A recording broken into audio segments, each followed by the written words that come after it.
Vulnerability by Jody, Balian. I sit, my feet planted on the stone steps before the river, my sit bones integrated with the lumpy, bumpy stones beneath me. I stare out at the dock, watching it breathe up and down with the movement of the water. It calls to me to come closer, to be more connected to the water, like it wants to caress my face. But I feel deep resistance. That dock looks very unstable, I hear as a distinct voice of authority in my head, like a toddler feeling the impulse to run into the street. The sense of safety runs through my body and creates an even greater weightiness to the stone steps holding me, as if we are hugging each other for dear life. And yet, the water calls to me again and again, like a siren to sailors on the sea. Come to me, I hear over and over in a sweet, loving tone. There is a lure I can't resist. I finally push off the steps towards the dock, propelled with courage. I stop and look back at the stone steps as they cry out, arms stretched. No, don't go. Don't do it. We're so safe and warm here together. We could forever live here together, content and at peace. Come back to me. There's a warmth and comfort there, and yet also a cold, hard edge lacking a playful animation of life, too. I crack a corner smile as I appreciate the depth of her care for me and give a slight wink as to say, "Don't worry, I'll be back." Filled with confidence, I turn back to the river, where all my doubts return. With every step closer, I wonder, will I return to my stone safety? Or will I drown in my exploration of something new? I know immediately when I've left solid ground. The rubber in my shoes do nothing for the sinking feeling that shoots through me at first contact of the metal plate of the dock.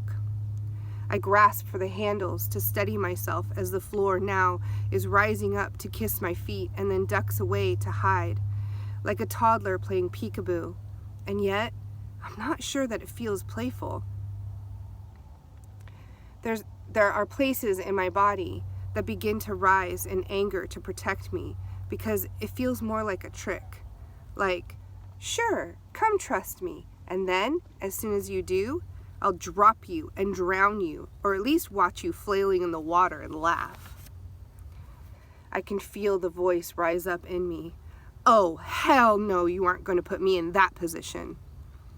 I begin questioning why I'm even doing this when suddenly the risks seem so high.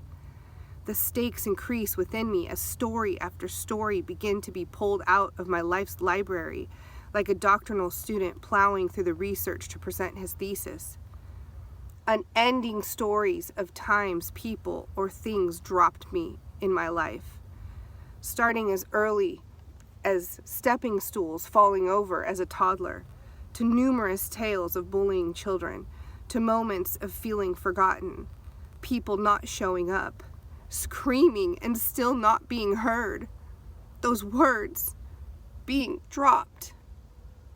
I stop in my movement because those words echo so loudly throughout my body.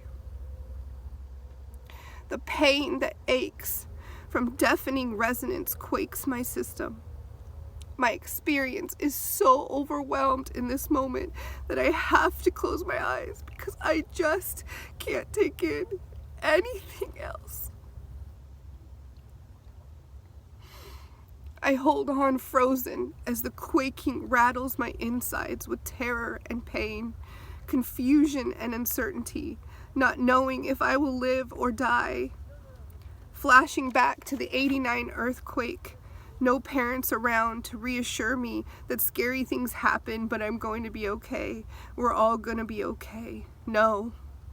Under a table alone, my whole body taking in the trembling, smacked suddenly with the realization that I am no longer able to trust the very thing I walked on all my life.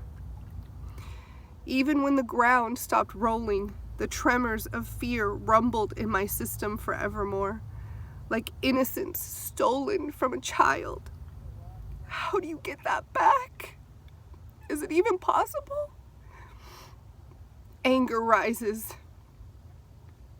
I hear my voice again as I open my eyes and realize I'm not actually 13 under a table, but still just entering the dock 33 years later. It continues railing in desperation. Do you see? Do you see why I'm trying to help you? This world is not safe. It has hurt you so many times before.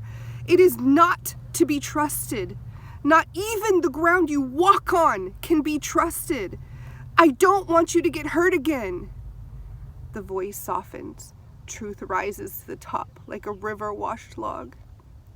I just don't want you to get hurt again.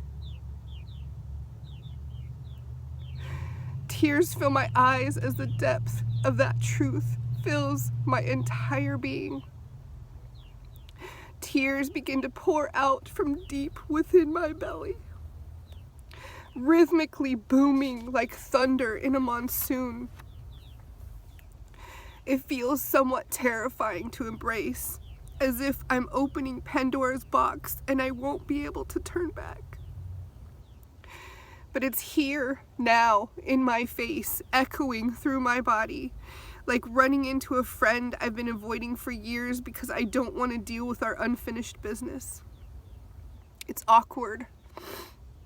And yet somewhere within me I can hear, oh, finally. Let's take care of this so we can be at peace. So I fight all my impulses to turn around and run, and I open my arms to it. My heart opens to the pain, and I suddenly realize I'm not letting the pain in at this moment. I'm letting it be. I'm letting it out. I'm letting it be seen, witnessed. I have a talk with it. I understand its unique perspective. I understand how it was trying to serve me. I finally understand it was out for my good. But in my rejection of it, in my fear of spending time with it, I trapped it away, cuffing it from actually being able to serve me. It was closing pain up into Pandora's box that negatively affected my life, not opening it. Another wave of monsoon thunder hits my body as I convulse in the resounding power of this truth. It is not a heady revelation, but a fully felt experience throughout my body, heart, mind, and spirit. It is an altering moment where I instantly feel different, like when serendipity first bumps you into a forever friend. Then, like Arizona rains, I go from torrential to suddenly peace. Still with the freshness in the air of a purging rain and dampened cheeks, I feel like I have regained a friend. Reunited, reconnected, reintegrated, whole. My attention is brought back to my outer world as a black butterfly hovers by my nose. I smile from the confirmation to my soul. I look down at my feet and then forward at the dock, still gripping the handles. I say, "Thank you for protecting me. And I'm gonna be okay." I want to see her. I want to know her. I want to splash in her waters and listen to the gentle tapping of her waves. I want to witness the bubbles of life rising from within her and the sudden unexpected leaps that burst from her waters. I want to admire her Monet reflections. I want to watch what slowly floats by in her hands and what she allows to rise up from deep within her heart. I want to feel her as she gets shaken up from the boats that traverse her beautiful waters, even though it shakes me. I want to feel the peace in me just by being close to her.